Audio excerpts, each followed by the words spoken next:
आइए आज आप सब जानेंगे वर्ष 2024 माघ मास गुप्त नवरात्रि का व्रत कब से शुरू है, कब इसका समापन होगा। गुप्त नवरात्रि में घट स्थापन कलश स्थापन का क्या समय होगा, तो जानेंगे घट स्थापन के शुभ मुहूर्त के बारे में, व्रत पूजा महत्व के बारे में, इस दौरान क्या करना चाहिए नहीं करना चाहिए। तो आइए जानते हैं इन सबों के बारे में।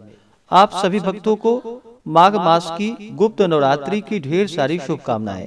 आप सभी के जीवन में माता जगदम्बा की कृपा से आप सभी को सभी प्रकार के सुख और समृद्धि की प्राप्ति हो।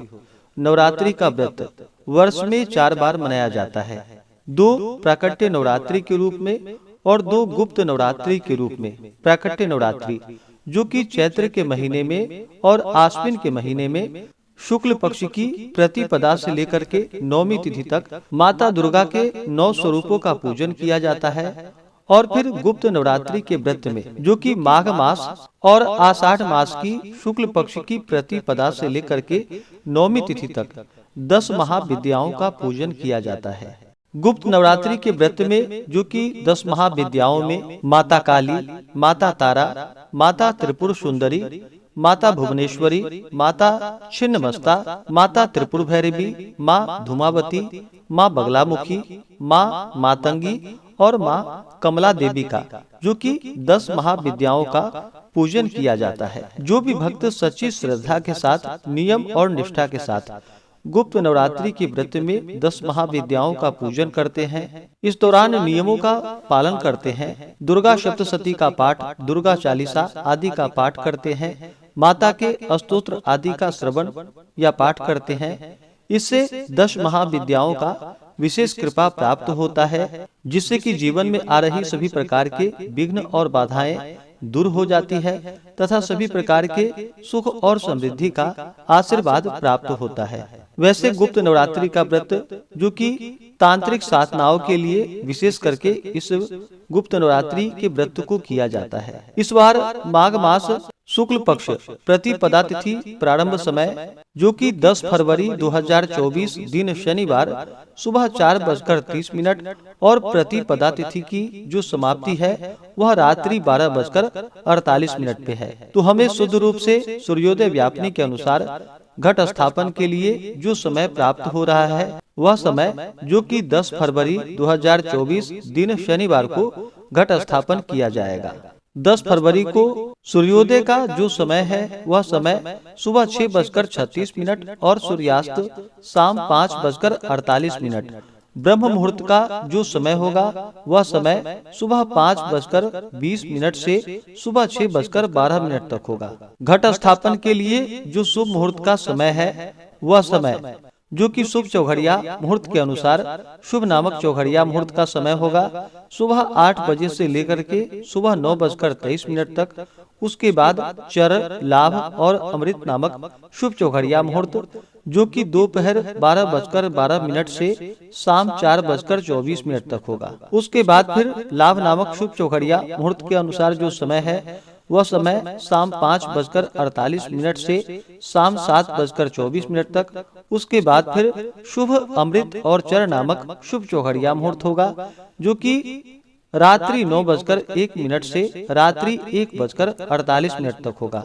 10 फरवरी को जो अभिजीत मुहूर्त का समय है वह समय सुबह 11:50 से दोपहर 12:34 तक होगा। विजय मुहूर्त का समय जो है वह समय दोपहर 2:26 से दोपहर 3:10 तक होगा। और 10 फरवरी को जो राहु काल का समय है वह समय सुबह 9:24 से सुबह 10:49 तक राहु काल का समय होगा। राहु काल समय के दौरान कोई भी शुभ कार्य या नया कार्य नहीं करना चाहिए, यह लाभप्रद नहीं होता है, इस बात का ध्यान रखें। 10 फरवरी को नक्षत्र जो कि धनिष्ठा नक्षत्र होगा रात्रि 8:34 तक।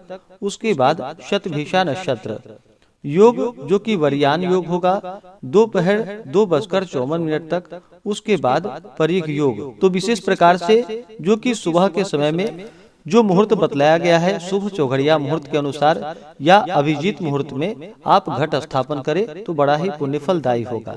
तो जो भी घट स्थापन करने वाले हैं, घट स्थापन 10 फरवरी को होगा और पंचमी दिन दीप का जो दान करेंगे वह 14 फरवरी को, अष्टमी तिथि 17 फरवरी को, नौमी तिथि का पालन जो कि 18 फरवरी को किया जाएगा और 10वीं तिथि व्रत का पारण जो किया जाएगा वह 19 फरवरी को किया जाएगा। गुप्त नवरात्रि के व्रत में जो कि 9 दिनों तक 10 महाविद्याओं का पूरे विधि विधान के साथ पूजन करना चाहिए।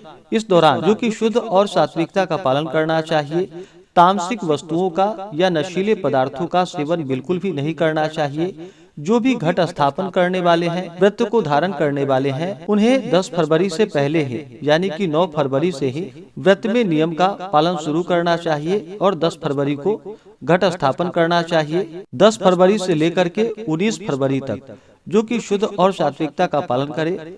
व्रत धारक आप चाहें तो इस दौरान फलाहार आदि ग्रहण करके व्रत को धारण कर सकते हैं या एक समय जो कि सेंधा नमक का गौघृत का प्रयोग करके भोजन बनाए और उसे भोजन के रूप में प्रयोग कर सकते हैं। इस दौरान मांस, मदिरा, लहसुन, प्याज आदि का प्रयोग बिल्कुल भी नहीं करना चाहिए। व्रत के दौरान ब्रह्मचर्य का पालन करना चाहिए। भूमि पे शयन करनी चाहिए। इस दौरान जो कि श्री दुर्गा सप्तशती का पाठ करना चाहिए। श्री दुर्गा चालीसा आदि का पाठ या श्रवण करना चाहिए। माता दुर्गा के स्तोत्र आदि का पाठ या श्रवण करनी चाहिए। इससे पुण्य फलों की प्राप्ति होती है। बहुत से जगहों पर कन्या पूजन जो कि अष्टमी तिथि के दिन किया जाता है और बहुत से जगहों पर नौमी तिथि के दिन। तो अष्टमी दिन अगर आप कन्या पूजन करते हैं तो 17 फरवरी को करें और 18 फरवरी को नौमी तिथि के दिन भी कन्या पूजन कर सकते हैं और इस दिन हवन आदि का कार्य किया जाएगा और 19 फरवरी 2024 को जो कि व्रत का पारण किया जाएगा। इस दौरान माता का जो कि गंध, पुष्प, धूप, दीप आदि से पूजन करनी चाहिए। नैवेद्य आदि का भोग लगाना चाहिए। नैवेद्य में जो कि ऋतु फल का माता को भोग लगाए या दूध से बने हुए वस्तुओं का भोग लगाएं। मुख शुद्धि के लिए पान, पत्र, सुपारी, लौंग, इलायची के साथ में अर्पित करें। माता को श्रृंगार की वस्तुएं आदि अर्पित करें। इससे पुण्य फलों की प्राप्ति होती है और 10 महाविद्याओं का कृपा प्राप्त होता है, जिससे कि व्यक्ति के सभी प्रकार के दुख और कष्ट दूर होते हैं तथा सुख और समृद्धि का आशीर्वाद प्राप्त होता है। ऐसे ही ज्ञानवर्धक जानकारियाँ प्राप्त करते रहने के लिए चैनल पे अगर आप पहली बार आए हैं तो चैनल को लाल बटन दबा करके सब्सक्राइब करें, साथ में बेल आइकन घंटी को दबाएं ताकि आने वाली वीडियो का नोटिफिकेशन आपको समय से मिलता रहे।